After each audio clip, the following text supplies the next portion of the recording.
वन्दे मातरम् वन्दे मातरम् सुजला सुफला मलयज शीतला शस्यश्यामला मातरम् वन्दे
एक साथ सलामी आम दो।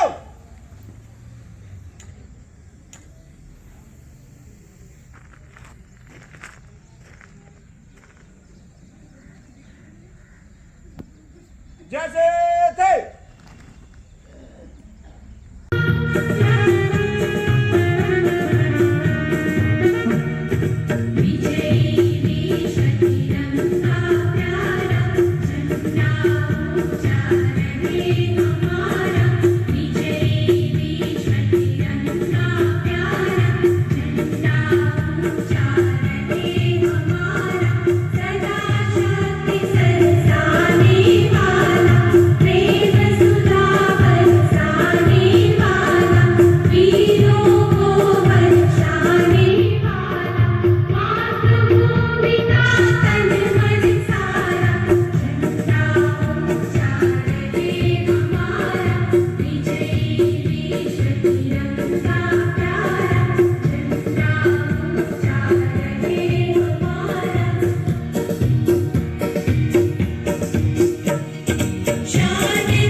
हो सदके में जावा मेरी दिल जानिया, मैं शीश झुकावा मेरी दिल जानिया, तेरे नाम जो कर जावा कम है ओ, तू सारे जहां से प्यारी मेरे भारत की बेटी है, सारे जहां पे भारी मेरे भारत की बेटी, दिल जान है शान हमारी मेरे भारत की बेटी, जीती रहो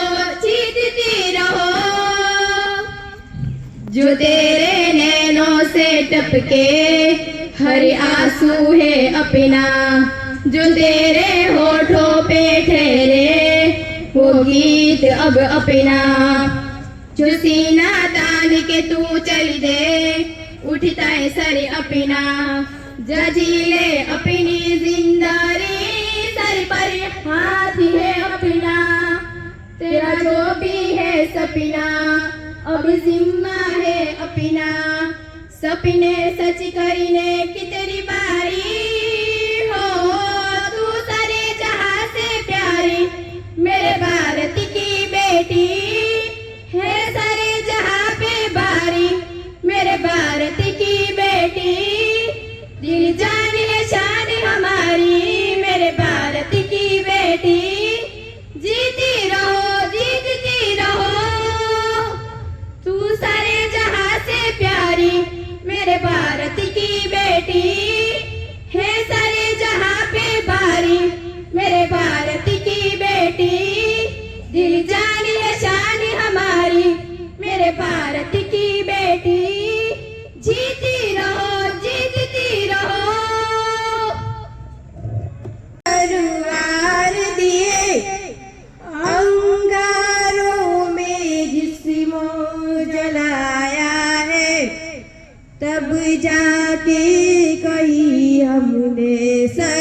महफूज रहे, तेरी आन सदा चाहे चांद मेरी ये रहे ना रहे। ए मेरी ज़मीं महबूब मेरी नस नस में तेरा इश्क बहे, फीका न पड़े कभी रंग तेरा जिस्मों से निकल के खून कहे। तेरी मिट्टी में मिल जावा गुल बन के खिल जावा, इतनी सी है दिल की आरज़ू। तेरी नदियों में बह जावा, तेरे खेतों में लहरावा, इतनी सी है दिल की आरज़ू। सरसों से भरे खलियान मेरे जादूब के भंगड़ा पान सका, आबाद रहे वो गाँव मेरा जहाँ लौट के वापस जा न सका। ओ वतनावे मेरे वतनावे, तेरा मेरा प्यार निराला था, कुर्बान हुआ तेरी असमत पे मैं कितना नसीबों वाला था। तेरी मिट्टी में मिल जावा गुल बन के मैं खिल जावा, इतनी सी है दिल की आरज़ू। तेरी नदियों में बह जावा, तेरे खेतों में लहरावा, इतनी सी है दिल की आरज़ू। ओ हीर मेरी तू हंसती रहे, तेरी आंख गड़ी भर नम न रहे। मैं मरता था जिस मुखड़े पे कभी उसका उजाला कम ना हो। ओ भाई मेरी क्या फिक्र तुझे, क्यों आंख से दरिया बहता है। तू कहती थी तेरा चांद में चांद हमेशा रहता है। तेरी मिट्टी में मिल जावा गुल बन के मैं खिल जावा, इतनी सी है दिल की आरज़ू। तेरी नदियों में बह जावा, तेरी फसलों में लहरावा, इतनी सी है दिल की आरज़ू। जय हिंद जय भारत। है नतन से तअल्लुक, मेरा बयां सुनने वाले को अस्सलाम वालेकुम। આજના 15મી ઓગસ્ટ સ્વતંત્ર દિવસ પર ઉપસ્થિત થયેલા મંચસ્થ મહાનુભાવો તથા ગામના મહેમાનો, વડીલો, વાલીશ્રીઓ, અહીં સ્કૂલના આદરણીય આચાર્યશ્રી, શિક્ષકશ્રીઓ તથા સર્વ નમ્ર વિદ્યાર્થી ભાઈઓ અને બહેનો, આજે 15મી ઓગસ્ટ એ આપણો રાષ્ટ્રીય તહેવાર છે। हर गली अच्छी लगी हर मोहल्ला अच्छा लगा, हर गली अच्छी लगी हर मोहल्ला अच्छा लगा। आप आए इस सम्मेलन में तो यह आयोजन भी अच्छा लगा। સૌપ્રથમ અહીં ઉપસ્થિત થયેલા દરેક વ્યક્તિને સ્વતંત્ર દિવસની હાર્દિક શુભકામના। 15મી ઓગસ્ટ એ આપણો રાષ્ટ્રીય તહેવાર છે। 1947 પહેલા આપણા ભારત દેશમાં અંગ્રેજોનું શાસન ચાલતું હતું અને આ અંગ્રેજોના શાસન ચાલવાના કારણે આપણે અનેક દુઃખો ભોગવવા પડ્યા હતા અને ઘણી બધી મુશ્કેલીઓનો સામનો કરવો પડ્યો હતો। એ સમયે આપણા ભારત દેશના ભક્તોએ અનેક આંદોલનો કર્યા અને એ આંદોલનોમાં લડાઈ લડવાની પણ એક આંદોલન યોજાયેલું હતું। તો આપણા ભારતવાસીઓએ અંગ્રેજો સામે લડત લડી અને પોતાના પ્રાણ ગુમાવ્યા અને આ બલિદાન આપ્યું। અમે આઝાદ છીએ, આ આઝાદીને છીનવા નહીં દઈએ। અમે આઝાદ છીએ, આ આઝાદીને છીનવા નહીં દઈએ। તિરંગાની શાનને ક્યારે પણ મિટવા નહીં દઈએ। કોઈ આગ પણ ઉઠાવે હિન્દુસ્તાન પર, એને દુનિયા પણ નહીં જોવા દઈએ। આખરે 15મી ઓગસ્ટ 1947 ના રોજ આપણો ભારત દેશ આઝાદ થયો અને આ આઝાદીનો આનંદ મનાવ્યો। આપણા વડાપ્રધાને દિલ્હીમાં લાલ કિલ્લા પર ધ્વજવંદન ફરકાવ્યો। આપણે એ સેનાનીઓને યાદ કરીએ અને તેમને શ્રદ્ધાંજલિ આપવામાં આવે છે।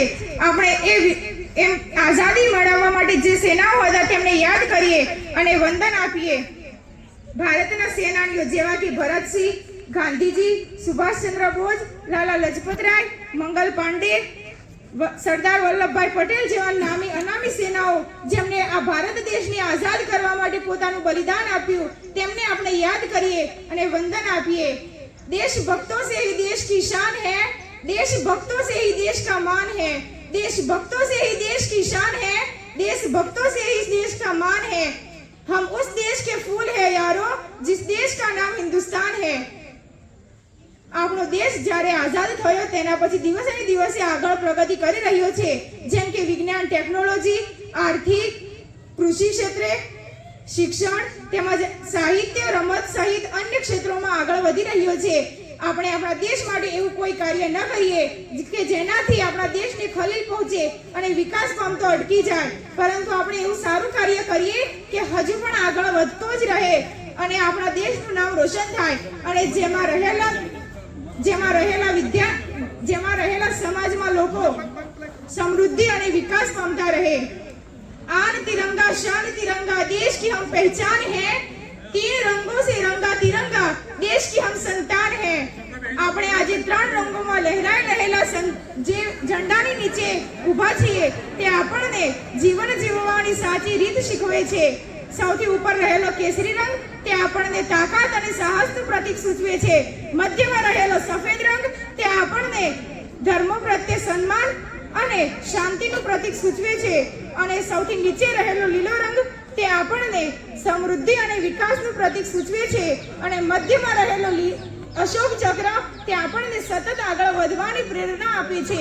આપણો દેશ સૌથી લોકશાહી ધરાવતો દેશ છે। આપણે દેશ માટે અનન્ય કામ કરવા જોઈએ કે જેનાથી હજુ પણ આગળ વધે। આપણા દેશમાં શિક્ષણનું ઘણું મહત્વ છે। એક દીકરી પોતાના માતાના ગર્ભમાં કહે છે, માં મને મારીશ નહીં, મને આ દુનિયામાં આવવા દે, આ વાતાવરણને જોવા દે અને આ દુનિયાના સૌંદર્યને જોવા દે, મને મારીશ નહીં, તું મારા માટે થોડુંક સહન કરી લે, પછી હું જ્યારે મોટી થઈશ તો દેશ માટે બધું જ સહન કરવા તૈયાર છું, એટલે સુધી કે બલિદાન પણ આપવા તૈયાર છું। પછી તે જ દીકરી મોટી થઈને પિતાને કહે છે કે પિતા તમે મને સાથ આપો, હું મારા લક્ષ્ય સુધી ઉડવા માંગુ છું। ત્યારે પિતા જ કહે છે કે દીકરી એક એવો દિવસ આવશે કે તારે આપોઆપ જ ઉડવું પડશે। ત્યારે દીકરી કહે છે કે પિતા એ કેવી રીતે? ત્યારે પિતા કહે છે કે એક દિવસ એવો આવશે કે તારે આ પરિવાર, કુટુંબ, સમાજ જેવા અન્ય લોકોને છોડીને બીજા દેશમાં જવું પડશે અને બીજા ગામમાં પણ જવું પડશે અને બીજો નવો સમાજ, કુટુંબ અને પરિવારને અપનાવવું પડશે। ત્યારે જ દીકરી કહે છે કે પપ્પા એ દિવસ આવશે ત્યારે સમય આવી જોઈ જવાશે, પરંતુ આજે મારે એ લક્ષ્ય સુધી ઉડવું છે કે જેમ મારા જીવનમાં નક્કી કરેલું છે। અહીં ઉપસ્થિત થયેલા દરેક વ્યક્તિની મારે નમ્ર વિનંતી કે તમે પણ તમારા ભાઈ બહેન અને દીકરા દીકરીને ભણાવો અને તેમના લક્ષ્ય સુધી ઉડવા માટે તેમને સાથ આપો। અસ્તુ। જય હિન્દ, જય ભારત। દિવસ 4 થી 15 આ 2 તહેવાર આપણે ઉજવીએ છીએ અને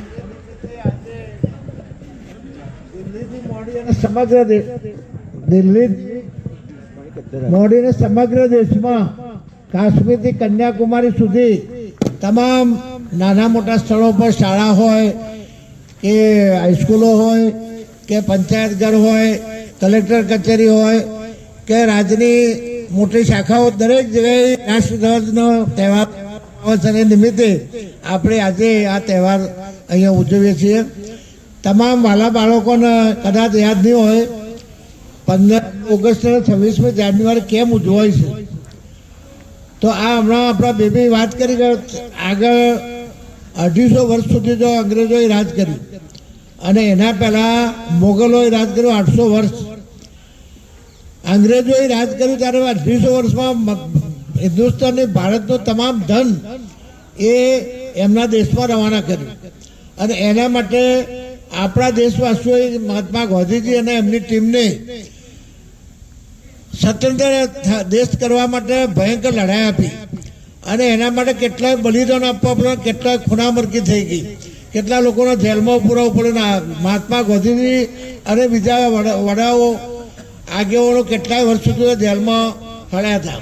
એટલે આ તમને બાળકોને ખબર નહીં હોય કે આ 15મી ઓગસ્ટ 26મી જાન્યુઆરી કાયમના માટે શેના માટે ઉજવાય છે? યાદગીરી, આ એક યાદ દાસ્તાના માટે કે ભાઈ આ દેશ આપણો અંગ્રેજોના તાબે હતો અને ત્યારથી આપણે સ્વતંત્ર થયા। સ્વતંત્ર ભારતના નિમિત્તે આ બંને તહેવારો ઉજવાય છે। હવે વાલા બાળકોને મારી એક ખાસ વિનંતી છે કે આ સમય ભણવાનો છે અને અત્યારે દરેકના મા બાપને એ ઉમંગ છે, ઈચ્છા છે કે મારું બાળક સારી રીતે ભણે અને આગળ જાય અને તમારે પણ ધ્યેય પ્રાપ્ત કરવાનું છે। કોઈ પણ માણસ ધ્યેય પ્રાપ્ત કરે કે મારે આટલા સુધી જવું છે, અત્યારે કંઈક મોબાઈલ પર એના માટેની વાર્તાઓ આવે છે અને બીજા પણ અર્થ કંઈક બહેનો IPS અધિકારી બની અને એમને ધ્યેય પ્રાપ્ત કરો કે મારે આટલા સુધી જવું છે. એટલે તમે પણ કોઈ અહીંયા જ્યારે જન્મ ત્યારે બધા બાળકો જન્મ છે, પોતાની રીતે ધ્યેય પ્રાપ્ત કરે, ભણવાનું, પોતાની શક્તિ, પોતાનું મગજ અને યાદશક્તિ આ બધું જે છે એ પોતે તૈયાર કરવાનું છે અને કુદરતી રીતે છે, બરોબર. એટલે તમે પણ પોતાના મા બાપ તમને બચપણથી મોડી અને અત્યારે તો દરેક ક્રેઝ જાગ્યો છે ભણાવવાનો. કોઈ લોકો પાલનપુર ભણાવવા જોઈએ છે, કોઈ બીજા શહેરોમાં જોઈએ છે, અને ગમે તે રીતે મારું બાળક ભણીને આગળ વધે. શા માટે કે જ્યારે આઝાદી આપણો દેશ આઝાદ થયો ત્યારે 36 કરોડની વસ્તી હતી, આજે 140 કરોડની વસ્તી છે. ધરતી માતા એની જ છે. બાપ દાદાના વખતે માની લો કે 5 વીઘા જમીન 5 ભાઈઓ એટલે વીઘો આવે, અને એના પછી 1 વીઘા આવ્યા, પછી 2 છોકરાઓ તો અડધો વીઘો આવે. આ દેશમાં પબ્લિક વધી છે, એના માટે બીજો વ્યવસાય કરવા માટે બીજા દેશોમાં ઘણી મોટી જમીન છે, પબ્લિક ઓછી છે, પણ એ જવા માટે ભણવું પડે. પહેલાં ઇંગ્લિશ છે, બીજા બધા એના માટેનું જેટલું ભણીને આગળ જવાના માટેની વાત હોય. એટલે દેશમાં રહી અને બહાર જઈને ભણશો તો તમે તમારી રીતે આગળ જશો. તમારો વ્યવહાર, તમારી આખી તમારી કાર્ય પદ્ધતિ, તમારી જિંદગી પાર પાડી શકો સારી રીતે. એટલે આ નિમિત્તે હું તમને શિખામણ આપું છું કે આ મોકો તમને મળ્યો છે. અમારા જમાનામાં તો આવો મોકો નહોતો. આ રીતે અમારે તો ખાખરના ભાડા ઉપાડવાના, સારું લાવવાની, આ બધું આખી બાબતો તમારા મા બાપ છે ને સારી રીતે ભણાવવા માટે તમને નવરાય ધોરાય રેડી કરી સારા કપડાં સારી રીતે કરીને અહીંયા મોકલે છે. અને પછી તો વાત રહી તમારા ઉપર, તમારા ભણવું ન ભણવું શું કરવું એ તમારા ઉપર છે. એટલે આ નિમિત્તે હું તમામ બાળકોને વિનંતી કરું છું સારી રીતે ભણો. અમે પણ તમને ખૂબ ભણવાના આગળ વધો એ માટેને તમને ખૂબ અભિનંદન છે. આજનો કાર્યક્રમ સારી રીતે ઉજવ્યો. તમામ શાળાના આચાર્યશ્રી, બંને આચાર્યશ્રીઓ, તમામ શિક્ષક મિત્રો, ગામના તમામ આગેવાનો, ઉપસ્થિત તમામ બાળકો ઉપસ્થિત રહી અને શાળાના આ પ્રોગ્રામને 15 પ્રોગ્રામ વધાર્યો એ બદલ તમામને હું અભિનંદન પાઠવું છું. જય હિન્દ, જય ભારત.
हिमालय की चोटी से हमसे जो टकराएंगे गली गली में गुंजे नाच, गली गली में गुंजे नाच, इंक्लाब